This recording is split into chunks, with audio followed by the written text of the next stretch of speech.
إن الحمد لله نحمده ونصلي على رسوله الكريم أما بعد أعوذ بالله السميع العليم من الشيطان الرجيم بسم الله الرحمن الرحيم يا أيها الذين آمنوا إنما الخمر والميسر والأنصاب والأزلام رجس من عمل الشيطان فاجتنبوه لعلكم تفلحون انما يريد الشيطان ان يوقع بينكم العداوة والبغضاء في الخمر والميسر ويصدكم عن ذكر الله وعن الصلاة فهل انتم منتهون۔ حضرات محترم، جس طرح گزشتہ مجلسوں میں بھی یہ بات عرض کی کہ ان آیات میں 7 وجوہات کی وجہ سے اللہ نے 4 چیزوں کو مطلقاً حرام، نجس، پلیدی، شیطان کا عمل قرار دیا ہے۔ ان میں سے 2 آپ کے سامنے عرض کی۔ ایک تو نشہ، وہ کسی بھی چیز کا ہو، اسے اللہ نے رجس، پلید کہا ہے، شیطان کا عمل کہا ہے۔ والمیسر، اور دوسرا جوا تھا۔ ان دونوں کی تفاصیل آپ کے سامنے عرض کر چکا ہوں۔ اگلی جو دو چیزیں ہیں وہ بھی بڑی اہم ہیں۔ تیسری ہے والانصاب، نسب کی جمع انصاب۔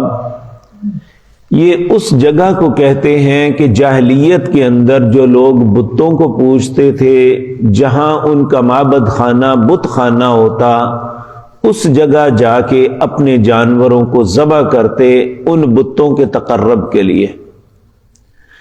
بدقسمتی سے امت مسلمہ بھی آج بہت سے لوگ ایسی جگہ پہ جہاں مختلف نیک لوگوں کو یا اپنے زوم کے مطابق نیک بنا کے انہیں دفن کیا گیا، وہاں جا کے لوگ ان کے نام پہ چڑھاوے چڑھاتے اور ان کے نام کے ذبیحے کرتے ہیں۔ ائمہ مفسرین نے لکھا ہے کہ اگر کوئی شخص ایسی جگہ پہ جا کے کرتا ہے تو اللہ رب العزت کے بقول وہ چیز بالکل پلید ہے، رجس ہے، یہ شیطان کا عمل ہے کہ انسان اللہ کے تقرب کو چھوڑ کے، اللہ کی خوشنودی کو چھوڑ کے کسی اور کے لیے جا کے ذبح کرے۔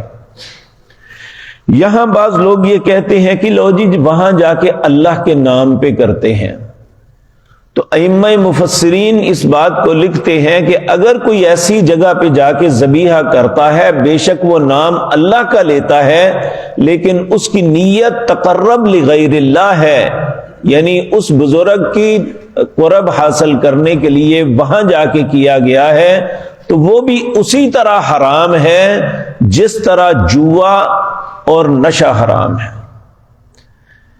نبی کریم صلی اللہ علیہ وسلم کے زمانہ مبارک میں ایک شخص نے کہا کہ میں فلاں مقام پہ نظر مانی ہے کہ وہاں جا کے میں جانور ذبح کروں گا۔ آپ نے فرمایا وہاں جاہلیت میں کوئی استھان تھا، یہاں کوئی بت خانہ تھا؟ اس نے کہا نہیں۔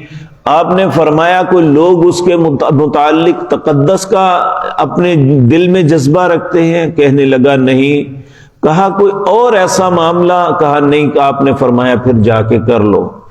اگر اس جگہ کے متعلق سوائے مکہ مکرمہ کے اگر کسی شخص کے دل میں یہ ہے کہ فلاں جگہ جا کے مجھے کسی قربانی کا یا ذبیحے کا یا صدقہ کرنے کا زیادہ اجر و ثواب ہوگا، تو وہ بہت بڑی غلطی پہ ہے۔ ہاں، مکے میں جا کے اپنی نظر اللہ کی رضا کے لیے پورا کرنا، اللہ ہی کے لیے قربانی کرنا، اللہ ہی کے نام پہ کوئی انسان خرچ کرے اور لوگوں میں تقسیم کرے تو یہ الگ بات ہے۔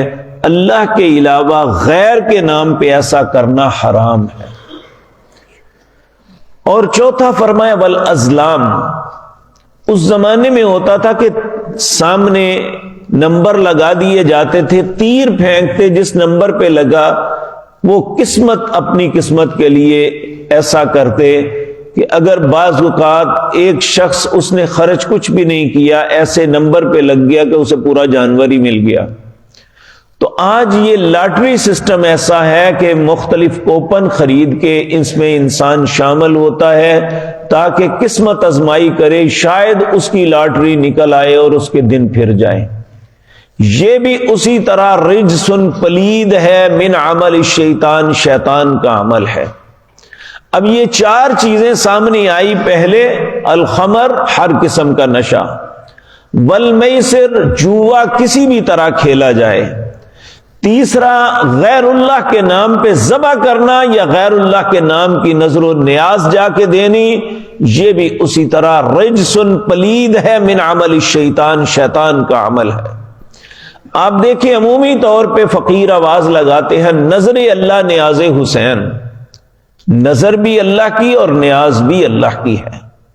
سیدنا حسین رضی اللہ تعالی عنہ نبی کریم کے نواسے، ہمارے سروں کے تاج، لیکن اگر انسان نے ذبیحہ کرنا ہے یا کوئی اخراجات خرچ کرنا ہے، صدقہ دینا ہے، تو وہ نظر ہو یا نیاز ہو وہ اللہ ہی کے نام پہ ہونی چاہیے، کسی اور کے نام پہ نہیں ہو سکتی۔ اور چوتھا، لاٹریوں کے ذریعے اپنی قسمت جو ہے اسے معلوم کرنا یا اپنی قسمت کی اچھائی کا تصور رکھنا، یہ بھی اللہ فرماتے ہیں رجسن۔ اب یہ دیکھیں 7 چیزیں گنوائی کہ یہ 7 وجہوں سے حرام ہے۔ پہلا رجس، یہ پلید ہے، گندگی ہے۔ نمبر 2 عمل الشیطان، یہ شیطان کے عمل ہے۔ تیسرا حکمن اللہ فرما رہے ہیں فجتنبو، اس سے اجتناب کرو۔ چوتھی بات، اس سے بچو گے تو لعلکم تفلحون، تم کامیاب ہو جاؤ گے۔ اور پھر اللہ فرماتے ہیں انما یرید الشیطان ان یوقع بینکم العداوۃ والبغضاء، شیطان کا ارادہ یہ ہے کہ یہ تمہارے درمیان بغض اور عداوت ڈال دے 2 چیزوں کے ساتھ، فی الخمر والمیسر، نشے اور جوئے کے ساتھ انسان ایک دوسرے کا دشمن بن جاتا ہے۔ اب دیکھیں نشہ کرنے والا، اسے نہ ماں کی حیا رہتی ہے، نہ باپ کی، نہ بہن بھائی کی۔ وہ ماں کی چیزیں چرا کے بھی بیچ کے نشہ کرتا ہے، اس کے اندر کوئی حیا شرم کوئی باقی نہیں رہتی۔ اسی طرح جوا کھیلنے والے ایسے بھی بد نصیب اور بدبخت ہیں جو اپنی بیٹیاں، بہنیں، بیویاں تک ہار جاتے ہیں جوئے کے اندر، العیاذ باللہ۔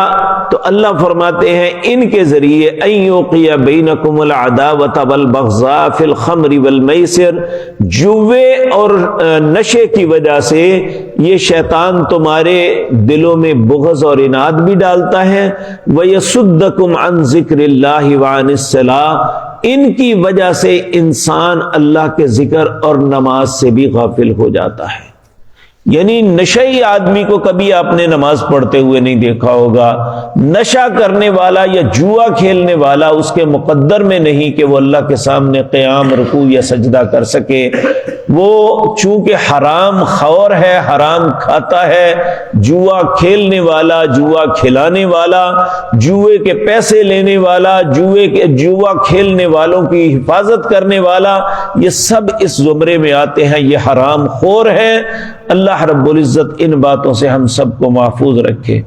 پھر اللہ فرماتے ہیں فَهَلْ أَنْتُمْ مُنْتَهُونَ، یہ ساری باتیں سننے کے باوجود کیا تم باز نہیں آؤ گے؟ یعنی یہ بہت بڑی دھمکی ہے اللہ رب العزت کی طرف سے۔